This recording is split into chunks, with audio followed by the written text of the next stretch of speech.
pinayagan ni Agriculture Secretary Francisco Chu Laurel Jr. ang mga ito pong kaning, naggagawa ng sardinas, mag-import po ng frozen bonito mahigit 2 linggo matapos niyang ipag-utos ang pansamantalang import suspension ng isda. Kasunod po ng mga ulat na ang mga imported na fish stocks ay dumiretso po sa wet market. Nako, yun ang disgrasya. Sa pag-issue daw po ng Memorandum Order No. 18, pinayagan po ni Chu Laurel ang pag-issue ng sanitary at phytosanitary import clearance para sa pag-angkat ng bonito for canning purposes. Ito yung parang mukhang tuna, yung bonito, no ha? Ito po'y ini-issue daw po ng pamahalaan, yung mga permit na yon, para patunayan ng isang import goods ay ligtas para sa tao, halaman, maging sa hayop. Kailangan po kasi masecure ito bago pumasok sa bansa ang anumang mga imported goods.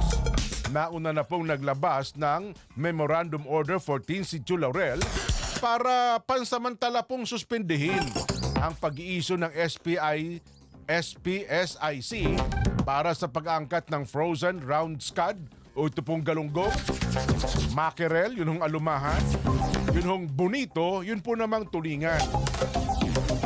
Pero meron talaga yung pinaka tulingan eh. Iba yung, mayroon konti na konti yung bonito. Kasi ako pagka kumain ako ng tulingan, na-allergy ako eh. May... Pag bonito, hindi. Pag bonito, hindi. Oh. Na-trigger. Mas masarap. Medyo okay tayo dyan. Papikit-pikit ang ninanamnam yung mabuti yan eh. Ayaw ko dahil pero nung bata ako, yung sinaing na tulingan, ako talaga naman. Papantal-pantal ka. Pero hindi, noong bata pa ako, okay. Pero nitong banda nung... Nag-ano ka, nag-late bloomer. Yun ang sabi nung doktor na may na-trigger daw. Kaya ngayon, pag nakakain ako ng tulingan, napakasarap pa naman ng tulingan. Lalo pero sa, sa tuna, walang problema. Walang problema. At saka yung bonito. Kaya ako pag ganyan, bonito alam na nung nanay ko at misis ko. No, ha?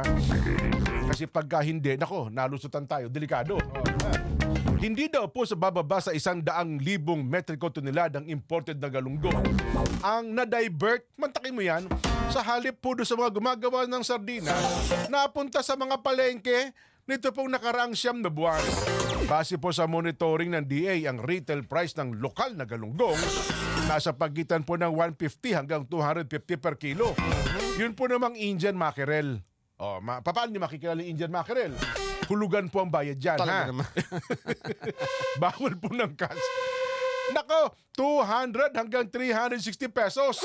Yun po namang bonito, nasa 140 hanggang 200 pesos per kilo. Ayun!